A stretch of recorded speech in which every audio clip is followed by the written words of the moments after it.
Hello friends, welcome back to my channel. तो आप लोग का बीटेक फर्स्ट सेमेस्टर एग्जामिनेशन कल से स्टार्ट हो जाएगा। तो आज के वीडियो में मैं ऐसे मिस्टेक्स बताने वाला जो स्टूडेंट अक्सर एग्जामिनेशन में करते हैं, जिससे जो उनको मार्क्स मिलना चाहिए वो मिल नहीं पाता है और हो सकता है उनको कैरी भी लग जाता है। वैसे तो मैं एक वीडियो में मैं बताया था, एक्सप्लेन किया था कि कैसे कॉपी को लिखना है इफेक्टिवली ताकि आप लोग का फुल मार्क्स मिल पाए। लेकिन आज की वीडियो में ऐसे पॉइंट्स बताने वाला हूँ, जो ऐसे मिस्टेक्स जो जिसको आप अवॉइड करते हो तो कम से कम उतना मार्क्स आपको मिल पाए जो आप डिजर्व करते हो। सबसे पहले मिस्टेक्स की ओर बढ़ते हैं कि कई स्टूडेंट ब्लैक पेन का यूज नहीं करते हैं एग्जामिनेशन में। दो कलर का यूज करते हैं, ब्लू या ब्लैक। ब्लैक करते भी हैं तो सब टाइटल है उसको लिखने के लिए करते हैं, लेकिन ऐसा गलती आपको नहीं करना है। आपको थ्रू आउट द पेपर आपको ब्लैक पेन का यूज करना है। और उसके बाद मार्जिन का ध्यान रखना, जैसा कि पिछले वीडियो में बता दिया था कि मार्जिन के left side questions number marking करना है, नंबरिंग। जो राइट साइड है वो क्वेश्चंस लिखना स्टार्ट करना है। उसका नेक्स्ट मिस्टेक की ओर चलते हैं, वो है कि कई स्टूडेंट जो होते हैं एमसीक्यू सभी अटेम्प्ट नहीं करते हैं, केवल साथ ही करते हैं जिसमें उनका अगर गलत हो जाता है, अगर जो गलत होता है वो अटेम्प्ट कर देते हैं। जो लगता है कि ये सही मैं कर सकता था उसको अटेम्प्ट नहीं करते हैं, क्योंकि उनको लगता है कि मैं सेवन्थ अटेम्प्ट कर दिया हूँ उसके बाद तो मैं नहीं कर सकता। ऐसा बात नहीं है। आपको 10 क्वेश्चंस आते हैं एमसीक्यू में, सभी अटेम्प्ट करने हैं। जो उनमें 7 सबसे सही होता है उसको सेलेक्ट कर लिया जाता है। इसमें चिंता करने की ज़रूरत नहीं है कि वो 10 अटेम्प्ट कर दिए तो वो सभी गलत हो जाएगा, ऐसी बात नहीं है। जो सबसे बेस्ट होगा, करेक्ट होगा, उसको 7 आउट ऑफ 10 उसको सेलेक्ट कर लिया जाता है। इसलिए आपको 10 क्वेश्चंस एमसीक्यू के अटेम्प्ट करने हैं।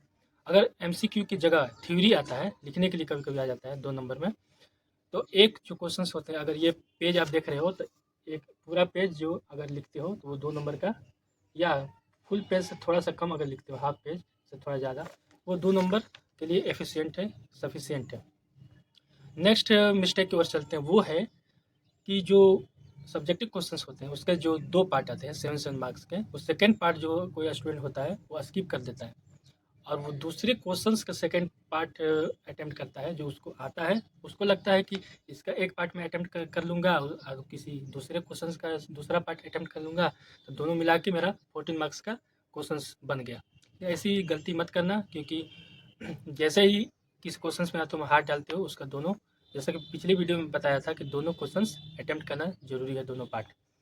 तो ये गलती बिल्कुल मत करना। नेक्स्ट मिस्टेक की ओर चलते हैं, वो है अगर डायग्राम आता है किसी क्वेश्चंस में, या डायग्राम नहीं भी आता है, तुम खुद से भी डायग्राम बनाना चाहते हो, तो वो डायग्राम आप लोग को बनाना है पहले पेंसिल से बना लेना है, ताकि डायग्राम जो है उसमें मिस्टेक्स ना हो। अगर मिस्टेक्स हो भी तो उसको इरेज किया जा सके इजीली। पहले पेंसिल से बना लेना, उसके ऊपर पेन चलाकर उसको पेन चला देना है उसके ऊपर, क्योंकि अगर पेन नहीं चलाते हो तो अगर स्कैन किया जाता है तो वो विजिबल नहीं होता है, इसलिए ये मिस्टेक्स नहीं करनी है। ईजीडी का बात अलग है। ईजीडी का जो होता है वो मैनुअली चेक किया जाता है, इसलिए उसमें पेंसिल से यूज होता है, जैसे कि आपको पता है।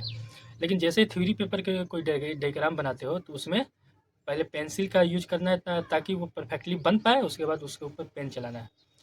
नेक्स्ट मिस्टेक की ओर चलते हैं, वो है कि पॉइंट वाइज कोई स्टूडेंट कोई क्वेश्चन का आंसर नहीं देता है, वो एक स्टोरी की तरह दे देता है। पिछले वीडियो में इसका बताया था, एक्सप्लेन किया था कि कैसे पॉइंट वाइज लिखना है, और दिखाया भी था आपको कि एक साइड एक जो आंसर लिखा हुआ है पूरा मिला कर लिखा हुआ है स्टोरी की तरह, एक जो है पॉइंट वाइज लिखा हुआ है। तो पॉइंट वाइज लिखने से वो कैच हो जाता है पॉइंट, और जो एग्जामिनर है वो जल्दी से पकड़ लेता है, उस पॉइंट्स को मार्क्स दे देता है। और पॉइंट्स को हाईलाइट अंडरलाइन भी करना है आपको। नेक्स्ट मिस्टेक की ओर चलते हैं, वो है टोटल जो पेजेस होना चाहिए। टोटल अगर कोई थ्योरी पेपर है तो टोटल लगभग 20 से 25 पेजेस होना चाहिए फॉर थ्योरी पेपर्स। हाँ, इससे कम होता है तो आपका मार्क्स बेसिकली कटने ही वाला है। तो इतना कम से कम तो मेंटेन करके रखना है, 20 टू 25 पेजेस। नेक्स्ट मिस्टेक की ओर चलते हैं, वो है कि सब्जेक्टिव में कोई स्टूडेंट 4 ही अटेम्प्ट करते हैं, जिनमें उनको किसी क्वेश्चन में डाउट होता है कि ये मेरा गलत हो सकता है। अगर किसी क्वेश्चन में अगर डाउट होता है तो आपको, अगर टाइम रहता है, टाइम बचता है, तो नेक्स्ट क्वेश्चन भी अटेम्प्ट कर देना है। सब्जेक्टिव में 4 अटेम्प्ट करने होते हैं जैसे कि आपको पता है, तो आपको 5 अटेम्प्ट कर देने हैं ताकि किसी में मार्क्स कटे भी। वैसे 5वां क्वेश्चन वो होना चाहिए जिसमें आपको पूरा कॉन्फिडेंस है कि ये तो मेरा बिल्कुल सही होगा। क्योंकि कोई कई क्वेश्चन जो होते हैं वो शुरू में हमें नहीं दिखता है कि इसको मुझे करना चाहिए, उसके बाद जब चारों अटेम्प्ट कर लेते हैं तो बाद में पता लगता है कि अरे इसको हम कर लेते हैं, तो इसमें पूरा अच्छी तरह से मुझे याद है, इसका कंसेप्ट पूरा अच्छी तरह से हम लिख पाते हैं। तो अगर 5वां अटेम्प्ट कर सकते हो तो कर लेना। फिर नेक्स्ट मिस्टेक की ओर, फाइनल मिस्टेक की ओर बढ़ते हैं, वो है आंसर ना आने पर उससे रिलेटेड कुछ भी लिखना है। कई स्टूडेंट उसको छोड़ कर आ जाते हैं, लेकिन ऐसी मिस्टेक्स नहीं करनी है। अगर उससे रिलेटेड, इसका मतलब ये नहीं कि उसमें गाना भर देना है, गाना लिख देना है। कुछ भी लिखना मतलब कि उससे रिलेटेड जो भी कंटेंट आपके माइंड में आ रहा है, भले ही उसका एग्जैक्ट आंसर ना हो, लेकिन उससे रिलेटेड तो होना चाहिए। अगर क्वेश्चन कोई भी वर्ड पकड़ में आता है कि इससे रिलेटेड हम ये कुछ पॉइंट लिख सकता हूँ, जो 90-80% सही है, तो उसे लिखना है, छोड़कर बिल्कुल नहीं आना है। अगर 7 मार्क्स का है तो 1 मार्क्स तो मिलेगा ही मिलेगा। ओके, तो यही कुछ मिस्टेक्स थे जो कल के एग्जामिनेशन में स्टूडेंट कर सकते थे। आई होप इस वीडियो के बाद आप नहीं करेंगे और अच्छे स्कोर करेंगे।